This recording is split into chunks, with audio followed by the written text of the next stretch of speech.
You're tuned in to Steve Megatron on Altered Geek.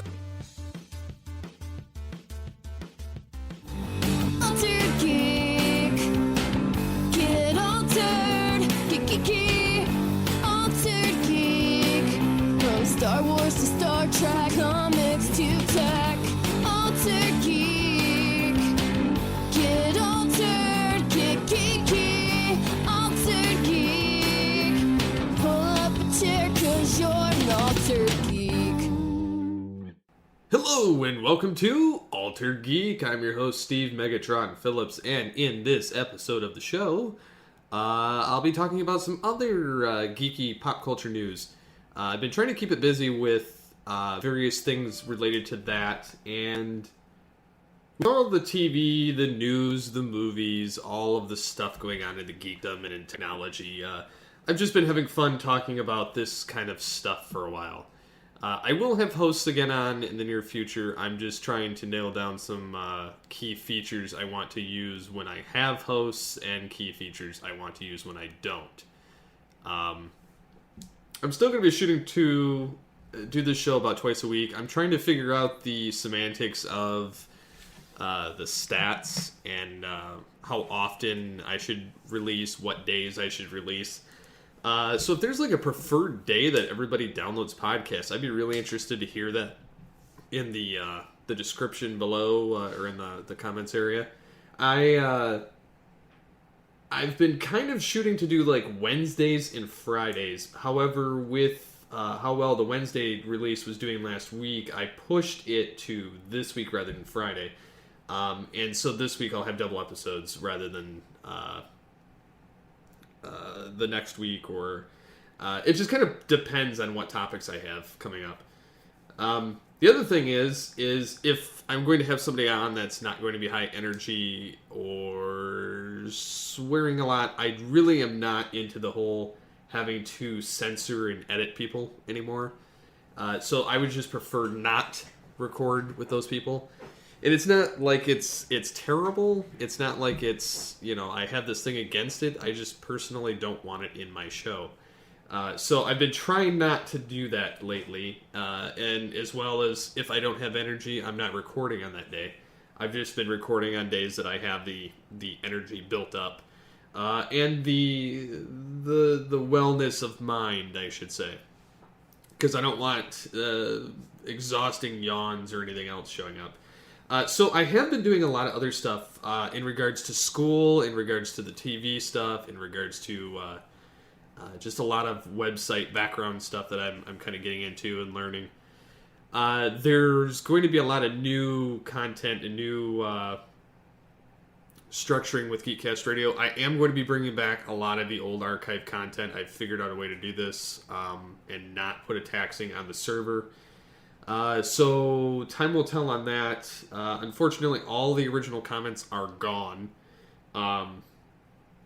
Technically they aren't, but I'm not going to go through, 1,000 episodes of content and replace the MP3 link, so it's easier for me to import from where they're hosted at now than to go back and do it the other direction, which I still have the backups of everything. I'm just not wanting to go that direction. So, I guess getting into it, one of the first movie things that I noticed this past week is Ridley Scott reveals a Gladiator sequel is planned. Except it's kind of wonder of how they're going to do this, because I guess they want Russell Crowe back, but his character Maximus died in the movie that came out, Oscar winner movie from 2000. So I'm kind of wondering what they're going to do. There's rumors that there was a storyline where they might have him going through the underworld or something, or whatnot. But I don't really know how they would do it. There's been, I'm not really quite sure what they do. I think that when it's been that long on a film, like if it's not been like a couple years, like this has been 17 years now at this point, there's not really a point in going back. And we've seen that with like things like Die Hard and Dumb and Dumber and I'm hoping not Beverly Hills Cop 4 when that comes out, whenever that comes out. But again, time will tell on that. As far as Star Wars The Last Jedi, Frank Oz refuses to say if he's in it. But there's been speculation that he's been there recording stuff for it. So I'm not really sure what to think of that. I would be okay if they had some like CG Yoda moments like popping up, because it's not like there aren't other people that can do the voice of that, or do, you know, because it's a puppet. It's not that hard to do, as opposed to having Alec Guinness coming out of the middle of nowhere. So I'm wondering how they're going to resolve this if they decide to have Obi-Wan show up instead. But I'm fine with it if they bring Yoda back. So I commented last week about Logan. There's that.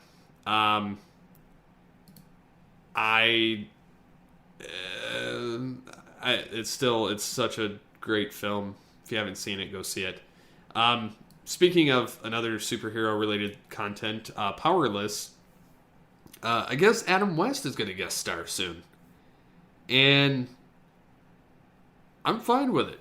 He's supposed to be playing, because Powerless, if you don't know, is led by Alan Tudyk, is the cousin of Bruce Wayne, like Van Wayne, which it's not a very intelligent show.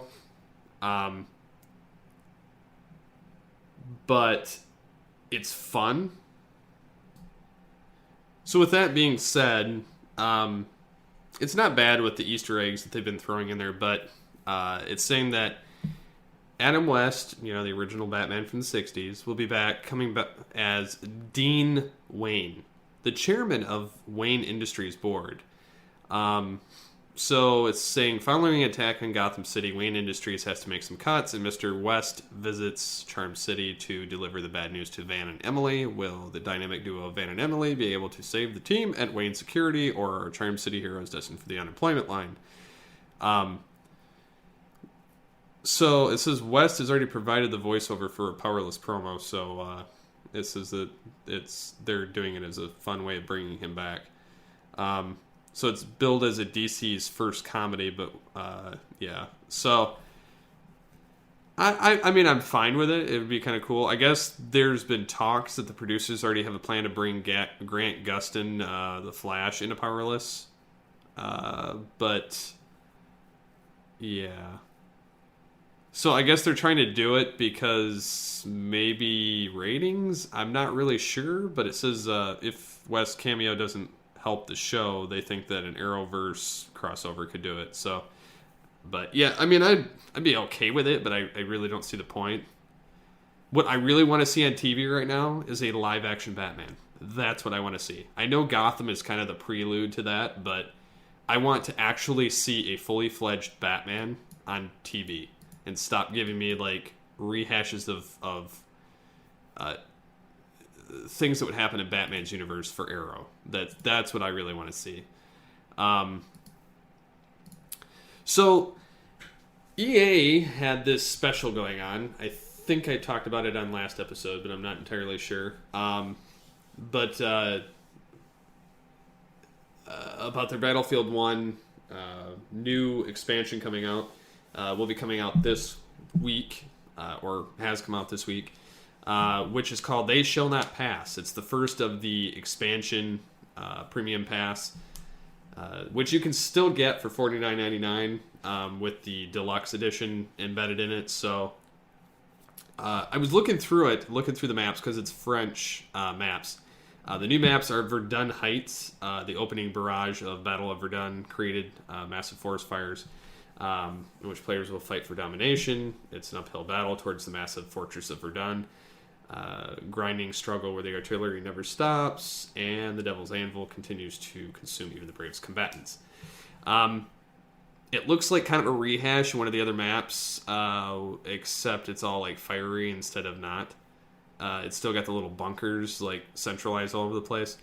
There's Soisen's map, the biggest tank assaults of World War One. The French 10th Army moves to take back Soissons using their powerful Saint-Chamond tanks. Planes, tanks, and infantry clash in the beautiful French countryside in the early hours of a hot summer day. Only the thunderstorm is louder than the war. It looks pretty neat. It just looks like kind of like a city that you just get to destroy, just like everything else. And very much like the one that's on fire, it's another one with a bunker. Very much like the one that has the train in it in the current, and it's called Rupture. It says, in dire need to capture key bridges across the Aisne River, the French find themselves back into battlefields where poppies grow over a rusty wreck from previous tank battles. It might seem calm, but this maze of steel beasts provides an excellent place for those who plan an ambush. As the sun sets over Fontenoy, the battle wakes up. So, there's one other map, and I have my reservations and my predictions for this. It's called Fort Devaux. Devox, you could say. The first big engagement inside a fort during World War I takes place in the dark underworld of Fort Devaux. Down in the maze of dark galleries and wet stone corridors, French and Germans fight ferociously with grenades, guns, bayonets, and flamethrowers. Watch your corners, which means no tanks, no planes, no automobiles. Yes, I just made a planes, trains, and automobiles joke. But I'm wondering what the behemoth will be in that. Probably just a big old bomb. But the map looks very much to me like it could be another Operation Locker with the way the corridors are set up, but it also could be another Operation Metro type of map. It's got that very tunnely looking reminiscent thing to me, so I'm thinking we might have something on our hands like that, which could become a game favorite. But time will tell. I'm waiting to see what the other expansions come out with and see if there's anything that will compare with Operation Metro and Locker to me, because to me those are my two favorite maps besides Siege of Shanghai and Battlefield 4. So I'm really hoping that some of those elements make it back in this, even though it's World War One. But yeah, the French army joins the fight, and they got a new steel behemoth tank that's super heavy beast, and then they've got assault tank guns and trench raider elite class and new stationary weapons and two new operations, Devil's Anvil and Beyond the Marne. And then a plethora of other things that are involved. But yeah, that's kind of what to expect in that new setup there. And also in news is 3/21/17, Mass Effect Andromeda will be dropping on EA Access and Origin, so that looks pretty slick. Being that I will still be playing BF1 at the time, and I have all the Command & Conquer series now, I probably am going to wait to get this. And the reason I'm going to wait is because not that it's not appealing, I'm very, very, very interested in this. What's kind of drawing me to this is I don't know if I'm going to have the time to play it, and so I don't really want to purchase it for full price at this point. However, I do plan on getting it eventually, and when I do get it, I'm probably going to wait till it's on sale, maybe Black Friday, and then get it. But it's very much something that I would probably play. As I did play the other previous Mass Effect games, it's still in that wheelhouse of what I would do. So, also coming out of nice information, I was curious about this, a series of unfortunate events. Lemony Snicket. I did watch the movie with Jim Carrey years ago when it came out. I know that Neil Patrick Harris is playing Count Olaf instead of Jim Carrey in this Netflix show, and I know that season 1's been pretty well received. I haven't had a chance to check it out yet, but I know that season 2 just got confirmed. So that's going to be cool for those that are fans of it. I still want to check it out. I haven't had a chance yet. But yeah, I think that this is. I guess I really love the fact that Netflix is kind of grasping at things that aren't really out there or that nobody's willing to do. But at the same time, it's kind of some of their content I don't care for, but I guess, it can't please everybody. And then getting into some cool tech, Oxford scientists are building robots that wear artificial skin before it's transplanted to human bodies. So it says that the line between man and machine is only getting thinner as intelligent algorithms are starting to perceive sights and sounds like human beings. Androids are taking more anthropomorphic forms, powered by actuators, wrapped silicone, and latex skins. Even these skins are becoming increasingly lifelike because earlier this year, researchers created an artificial material that's twice as sensitive as human skin. And this month, a team of Oxford professors proposed a provocative idea, growing human tissue on humanoid robots. So essentially, they're going to be doing like that movie with Robin Williams. And I don't know if it was AI. No, that was it was AI, artificial intelligence. I kept wanting to think it was something else, but yeah. Or no, it wasn't that. What was that one that Robin Williams did? He did one just like that. I guess it was kind of right. He was in AI as Dr. No, but he was in Bicentennial Man as Andrew Martin, where he was an android or a robot that eventually became fully synthetic and human by the end of the movie. So, and that was out in '99. So if you haven't seen it, I'm sorry if that spoils it. So yeah, that's kind of an exciting thing there to hear, because that's going to really help people out that, for instance, have been burn victims or people that are having a problem, growing skin, and they can, do this and give people a fighting chance for newer skin. But it says that in order to grow clinically relevant grafts, the researchers say bioreactors, future ones, will need to push and pull tissues in multiple directions, adapting stresses depending on where the tissue will be implanted into the body, and be able to grow tissue to scale. Basically, it's almost close enough to mimic the movement and structure of an actual human, but it's not capable of performing the job just yet.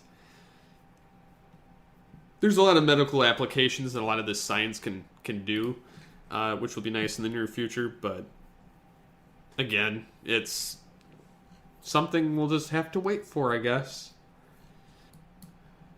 And this is kind of a craptastic story. Big Bang Theory prequel gets series order, Jon Favreau to direct and executive produce the pilot.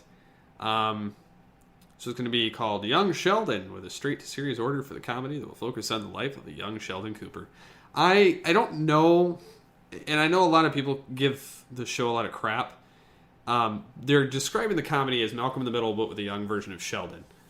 And it says that he's going to executive produce, and none of the original cast of Big Bang Theory are scheduled to have on-screen roles. And it'll be a single camera comedy instead of a multi-camera, unlike Big Bang Theory. I don't really know. I mean, I know I mentioned this last week, but I think I really don't like this idea. Too many shows are getting spin-offs or prequels and sequels with new cast.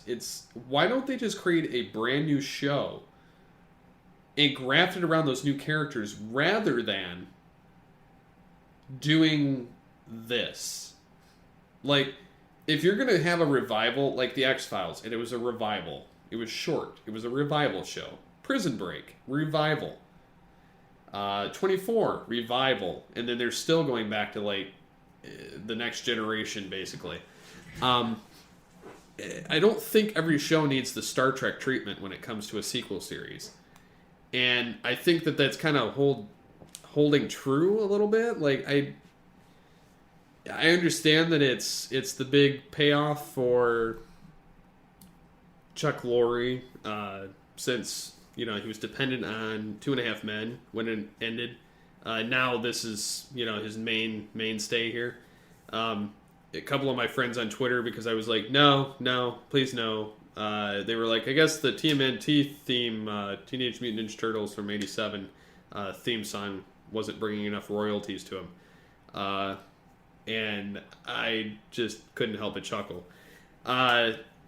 So yeah, I mean, I guess I'm kind of in that same boat. I really don't care to see it.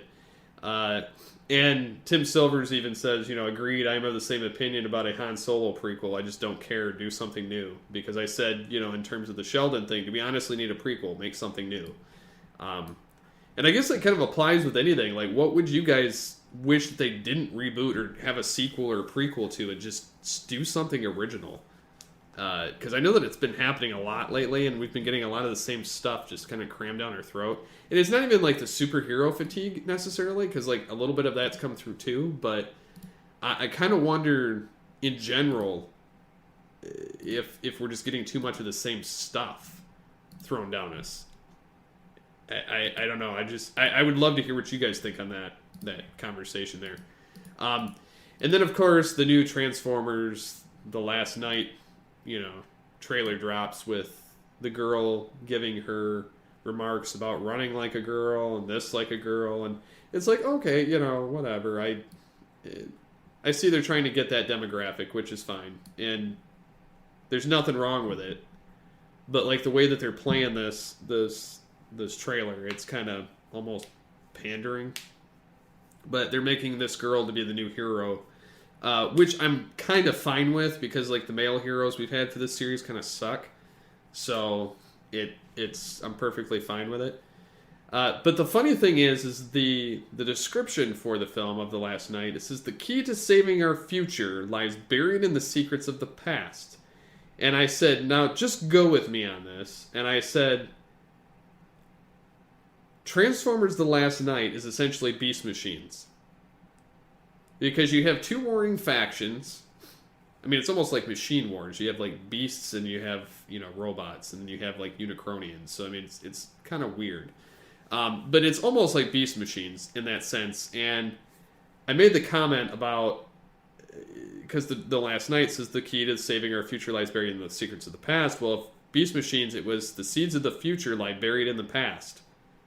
So another recycling here that probably most people aren't noticing, but one of my Beast Wars friends and Transformers friends, Chris, was saying no, and I says I took the slogans of both, and it's the same thing. And she says the quote itself and nothing more, and I'm like, yeah. I don't think that it inspires much confidence, but we'll see. So, I'm going to go to a quick commercial break and we'll be back after this.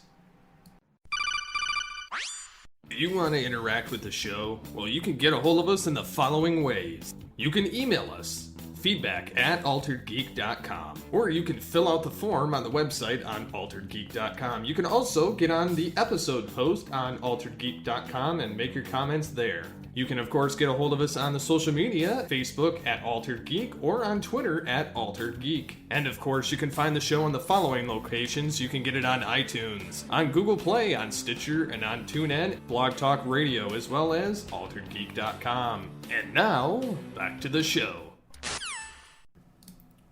And we're back. So, I decided to take a little siesta the other day when I was recording, and so this is actually the next day that I'm recording, which I found to be beneficial because I gathered some more news, made another episode, watched some comments, watched some episodes of some shows, and have a nice little topic. And in the interim, I recorded an All Things Transformers, so go ahead and check that out. That's some Transformers news, including the top 15 most weird, bizarre fan theories in the franchise. pretty fun stuff. So check that out on geekcastradio.com and alteredgeek.com and the transformersnetwork.com. I've got a lot of stuff over there. In the near future, a lot of the old GCRN retired shows will be making a comeback to the website just as soon as I get a couple of specific things worked out to where they'll be able to be re-imported and have the URL for the Blog Talk player so that we get more accurate stats on them. Which, surprisingly, they're still getting a lot of awesome hits on for having been off the air for, I don't know, some of them as much as 6 years, which is insane.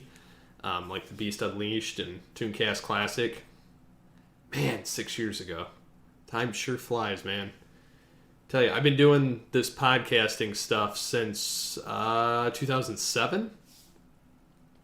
Late 2006, beginning of 2007. Like, it's crazy how much this has changed in that amount of time and the amount of stuff I've recorded over the years.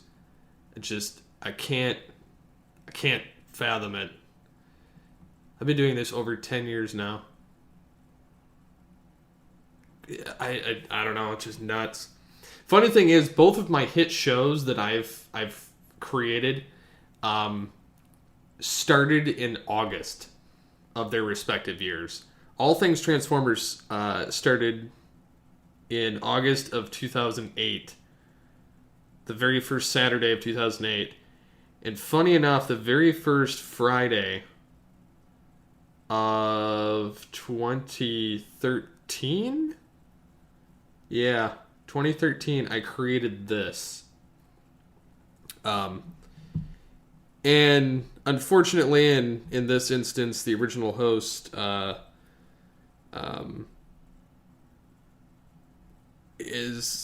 I'd like to get Mike Powers back on here. Scheduling kind of sucks, unfortunately, because I'd like to catch up and I'd like to bring him back in on the conversation and kind of find some cool stuff to converse about, because it's been a while, so it'd be kind of like a new adventure again, diving back into it. And I've noticed in the past, 30 episodes or so, I've really gotten re-pumped back up in this show, and it's kind of awesome to be revitalized in something you created. And, of course, it wouldn't be as awesome without the feedback and without the comments and the conversation going on with you guys at home. And I honestly don't know if I would have kept going had I not had any comments. But the numbers seemed pretty good, which is surprising. It's really grown and spiked over this last 3 months. But there's always the future. I've kind of decided that I'm going to go in a little bit diversion when I hit episode 200. Not entirely sure. I'm still planning out the concept of it. I don't want to really give too much away. I know I kind of spoil this every now and again, but it's kind of I don't really want to shoot myself in the foot like with a lot of other ideas I come up with, and then they just never come to fruition. As soon as I get back to having 2 guest hosts back on the show, I do want to play that game that I got where someone has to pitch a movie type thing, and I do have a game. I just haven't had any opportunity to play it because unfortunately you need 3 people to play, and there aren't that many people that live locally here to play the game in person, so I haven't had a chance to actually take it out of the package yet, which makes me cry. So getting into a little bit of the news, Saturday Night Live is going to have a summer primetime run on NBC with Weekend Update. So NBC's picked up the Weekend Update for a 4-week run during the show's summer hiatus, beginning Thursday, August 10th at 9 p.m. The half-hour telecast will feature Weekend Update anchors Colin Jost and Michael Che, with additional SNL cast members also set to make appearances. because the ratings resurgence for the late night staple, which has been ranking among the top programs of the week in adults 18 to 49, beating primetime competition with its best ratings in decades. I'm kind of in favor of that because I find that it's one of the most entertaining parts of Saturday Night Live nowadays. Not that I don't like some of the skits, but it kind of depends on the host to me whether I want to watch the episode. And then I kind of get the overview of what some of the stuff is. And if it's not anything I would per se want to watch, I usually skip to the weekend update and then kind of fast forward throughout. But so yeah, it's a little bit different. Movie studio profits may face more punishment in 2017, according to analysts. Which anytime somebody says "according to" or some of those big key phrases, it's usually a sign that it's not going to be good or somebody doesn't know what they're talking about. So there's they said that last year's domestic box office increased 2.2%, and that was with adjustment for inflation. 2016 was the fourth worst year at the domestic box office since 2000. What's more, operating profits dropped by 14.6% to $4.18 billion, and Disney accounted for 60.5% of the total. Four studios: Universal, DreamWorks, Animation, Lionsgate, Sony, and Paramount declined more than 40%, with Sony and Paramount ending the calendar year in the red. And 2017 will be at least as difficult because there's some 30 releases, one more than 2016. We'll have budgets of more than $100 million, including 20 that are either sequels or part of ongoing meta franchises such as Marvel, DC, Star Wars. It says the problem: non-Disney blockbusters generated an average of $128 million at domestic box offices in 2016, down from $176 million in 2015 and $162 million in 2014. Overcrowding and outsized dominance of Disney very clearly significantly suppressed big-budget movie performance across the rest of the industry. Which Disney does pretty much own a lot of it. I mean, when you've got all the Marvel, the Star Wars, and the Disney library, it's kind of hard to squash anything outside of that. It says Warner Brothers will be also largely successful this year, including Disney, because of their DC films, Wonder Woman, Justice League, and King Arthur, and Dunkirk, and some of that kind of stuff. Fox has a little bit of tougher. They have Alien and War of the Planet of the Apes. I mean, they just had Logan. I mean, that was pretty awesome. I know, third week in a row, and I'm talking about Logan. So Paramount will probably lose again because of the fact Transformers. Just gonna leave that there. If you want more, go to All Things Transformers and listen to that. Moving to another franchise such as Power Rangers. It looks like, because it's only like at this point, it's like a week and a half before it comes out in theater, which I'm stoked for. And I probably won't see it in theater. I really do want to see it, though, just because I want to see what they do with it. I did not like the movies that this director's directed in the past, but I feel like that this could be a good go. They are having 2 cameos from original Power Rangers, and you can almost guess one of them. He's like the staple of Power Rangers at this point. I'm surprised they didn't give him a bigger role, but time will tell.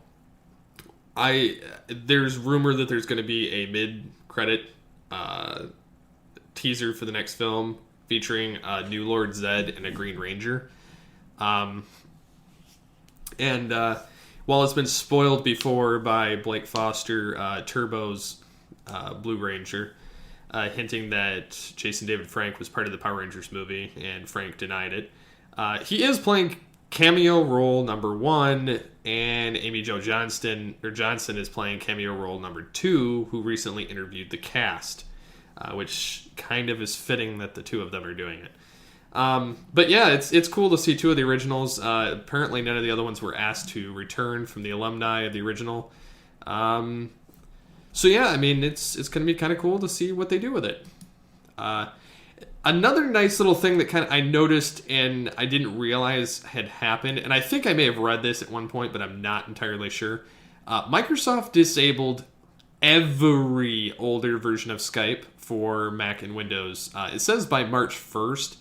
However, I've used Skype, although I haven't logged in recently until I went to record All Things Transformers, so I'm not sure. Well, no, I did it the previous week and it let me in.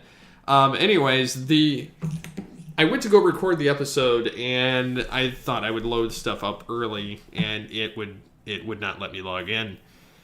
I had 6.2 something on there, and it's because my call recording software of Pamela does not work. It's an older version. Does not work with the new Skype, and so at one point I downgraded. But now that Microsoft has put the kibosh on that, I had to find an alternative. And the alternative that I'm using... There's two alternatives. There's MP3 Skype recorder, completely free, but it's kind of hard to tell what's going on in it. I do like Pamela just for the interface, but there's another one that's actually cheaper. It's about half the cost, and it's called Talk Helper, Call Recorder for Skype. And mind you, these are for Windows. Mac has more variety, but... So you can use this Talk Helper, and it's I think it's like $15 or something. For the first 7 days, they actually give you fully unlocked, whereas Pamela gives you 15 minutes for free per recording, which I think is kind of a crack if you're trying something out. But yeah, it's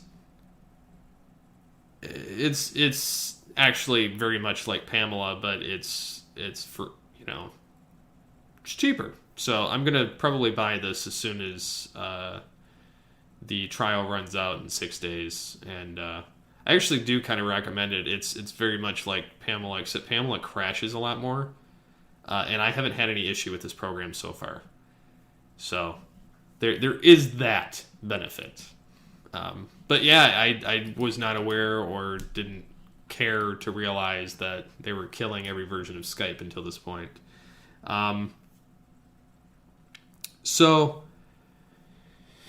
Henry Cavill is again joking that Armie Hammer might be playing Green Lantern, which I would be fine with in the DC EU, but I honestly just don't really care at this point what they do. I'm just kind of... What spawned this is Cavill on Instagram put... since he came off a knee injury, he's working towards pushing hard enough to have change, and he said he's got to make sure that he's bigger than Green Lantern. Wait, what? And then kind of left it at that. So we'll see. We'll see. I don't know what they're going to do, but I would like to see them not only have Hal Jordan, but maybe Jon Stewart as well. There was this other bit of news that dropped too about Sam Jackson revealing that he'll be in Phase 3, and in doing so, the Red Skull may be making a reappearance. So I think that would be cool, but we'll have to wait and see. Sorry for the typing. But yeah, Sam Jackson kind of let it slip in a way, but I don't know if it's actually like him being funny or if it was actually a slip. But I could definitely see it taking that turn for Part 3 and then going into Infinity War through part of that anyway. Because Nick Fury still has a couple films left, at least, that I can think of.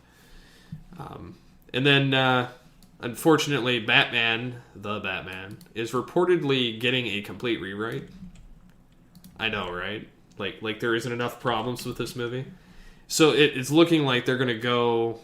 they're pushing the production to 2018, and they're going to... Because the director, Matt Reeves, is still committed to Planet of the Apes, which ends in June. And they're gonna completely rewrite the script. So I'm wondering how bad something was or what's in it. But Heroic Hollywood actually had a nice draw of their 10 Batman villains who deserve a chance on the big screen. And I'm gonna go through the list to make my commentary, but they say Calendar Man, not a fan. Blockbuster, never heard of him.